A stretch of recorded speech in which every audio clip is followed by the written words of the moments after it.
What's up, what's up, what's up, my fellow creators? Welcome, guys. I hope you're having a beautifully, phenomenally blessed day. Thank you for joining me for a moment in Topics with Becky.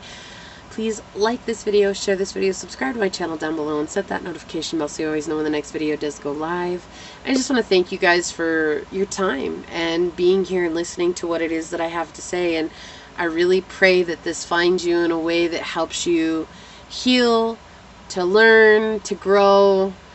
Whatever it is, I hope it finds your soul, and with that, your soul knows what to do with it next, okay? So, today I am going to be discussing an odd topic, but this kind of helped me overcome my fear of death, because I did fear death, and I have a very weird story to this, but let's get into it. This is going to be, what do you want people to say at your funeral? So I bring this up because I remember when it was a couple of years after my brother died, and Las Vegas, the movie, had come out. And I was watching it at home, and they were talking about how he was 68 years old. Or no, he's like 70, right? I think he's like 70 something. And he's like, my mind cannot comprehend what I see when I look in the mirror, because I still feel 20 years old. And I think that's a lot of people, we go through that, right? We go through that, like, as soon as we hit 20, we never change. Like, it's like you kind of grow, you gain more knowledge, but you still feel like you did when you were 20. The only difference is, is that your body changes, right? And you feel the cosmetic change in your body. Sometimes you feel like your body doesn't work the way that it used to. Sometimes you're so exhausted, but your mind stays that kind of consistent, right?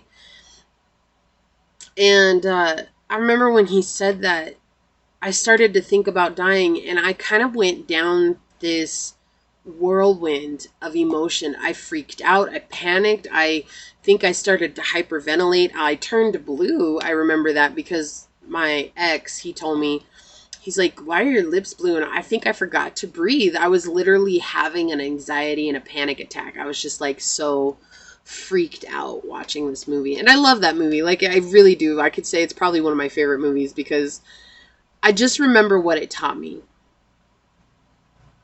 After I had this panic attack and I felt it, I mean, I was in it. When I say I was in it, I was in this panic attack, guys. Like, for a while, I was in this panic attack. And then after the attack subsided, I realized it was like, life is a blessing.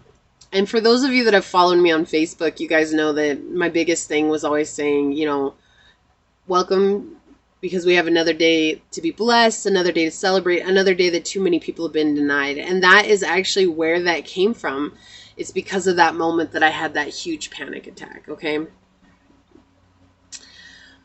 After that had happened, I ran into something that said, what do you want said at your funeral? And I was like, what an odd question. Like, it kind of tripped me out. And I was like, I don't know.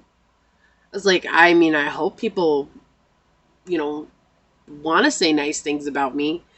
And then the more I got to thinking about it, I was like, you know what?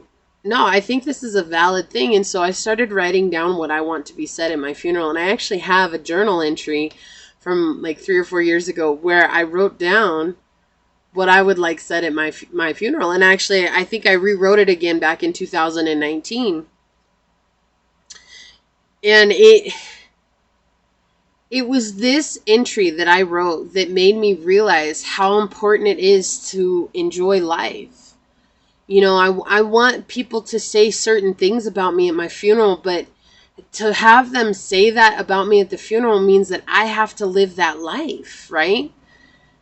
Well, the life I was living, there's no way that anybody was going to say that about me at my funeral, let alone anybody really show up, because I figured that by then my whole family would be gone and it would just be me, and that it would be me, and I really couldn't even have told you if my ex would have showed up, honestly. I mean, I know that sounds kind of cruel, but it's just being honest, right? It's just being honest. And so I encourage you guys to take some time and to ask yourself that. What do you want people to say about you at your funeral? And what this does is it begins to make you realize, are you living life or aren't you? Because if you're not living your life, you're just the walking dead, right? Because you're not doing what we're put here on earth to do, and that's to live. to live, not just to pay bills, not just to make money at a 9-to-5 job. No, we're here to live. You know, you see people who go out and they experience all these amazing things. You see them going skydiving, you see them bungee jumping, you see them traveling the world. You see people who are so well cultured. You see people who meet other individuals. You see people who inspire other people. You see people who, you know, do unique things, or people who go into caves and that's all they do is go around caves and experience that, you know. There's all these different things, and you might not like any of those things, and you might like all of those things, and you might, you know, just have your own thing that makes you feel like this is what I want to be known for. Whatever it is that you want to be known for, are you doing that now?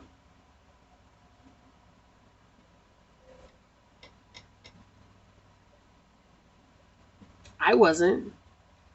You know, my thing, one of the biggest things that was reoccurring, and I won't go through the whole of what I wrote down because I think it's very personal to each person, but one of the things was I've always wanted to inspire people.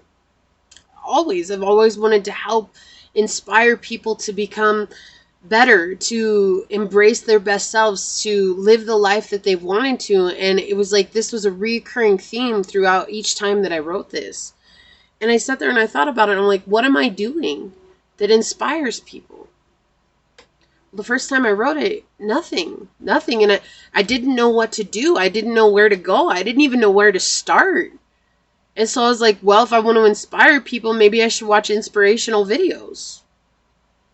Right? Started somewhere. And it was at the time, it was just before my mom had gotten sick. And I'd spent all this time trying to learn what it was that I wanted to do and where I wanted to start. And so when my mom got sick, it kind of put me into overgear. And I started to really watch inspirational videos every day, sometimes 2 and 3 times a day. And I mean, we're not talking like a 10-minute inspiration video. I'm talking an hour long at a time. I would sit down and I would watch these inspirational videos, and I would gather as much information as I could. And then that evolved into me taking notes, and that evolved into me learning other things. And I was taking notes, and I kind of had my own school developed in the morning where I would learn about positivity, and then I would take an hour and I would learn about business, and then I would take an hour and I would learn about creating, and I would learn about, you know, all these different things. And then I was hula hooping, and I was doing a little bit of yoga at the time, right? And it just kind of evolved from that, and it just kept growing and growing and growing and growing. But none of that existed until I wrote down what I wanted people to say about me at my funeral when I was no longer living. Because when I wrote that, I realized if I continued on the path that I was continuing on, I don't think anybody was going to say anything about me at my funeral. And that made me so sad. Like, that's what made me sad. Not the fact that I had died in this supposed thing. It was the fact that I really couldn't tell you of anybody who would have shown up to say, hey, you know what? We loved Becky.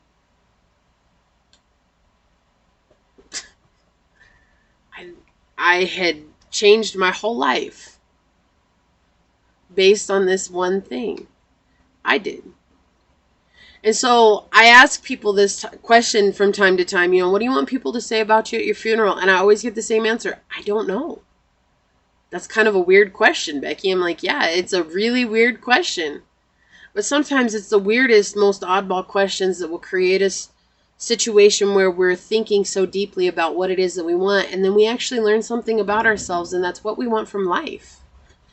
And I realized in that moment that my whole life has been leading up to me being here in front of people, in front of the camera, and speaking to people.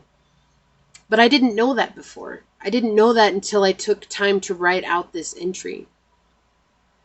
And I still think about it from time to time. And it's funny because after my second time that I wrote it, really not a lot has changed since then. You know, I do think about it from time to time. And I think people wonder, you know, how can you think about death when you've had so much in your family? And it's like, that's the reason why. I've lost a lot of people close to me. And I'm sure there are many, many people who watch these videos and many people around the world who have lost the same amount or more people close to them. And it's like, yet still oftentimes when we've lost somebody, we just go on thinking about how their life could have been, should have been, would have been. But we don't actually take the time to consider, wow, life really is short. We're more concerned about how we could have controlled the situation or the outcome to change it. And when it comes to death, there's no one here on the earth that can change that unless it's meant to be changed. When it's your time, you'll go. And when it's not your time, you won't.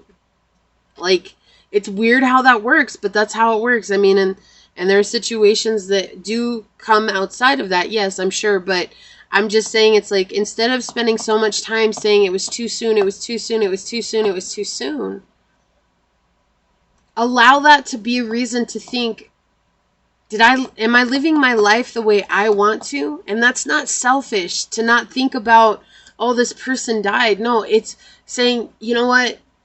Thank you. Thank you for reminding me that life was so short. I say that every day to my grandma, my mom, my brother, my great-grandmother. I say that to the friends that I've lost. I say that to everybody. My cousins. Thank you for reminding me of how precious life really is. So I leave you with this. Are you willing to take some time to write down, what do you want people to say about you at your funeral? Please like this video, share this video, subscribe to my channel, set that notification bell down below. And as always, go forth boldly, my fellow creators, and courageously find creative ways to rise above in life, laughter, and love until we meet each other again. Peace out. I love y'all. Bye.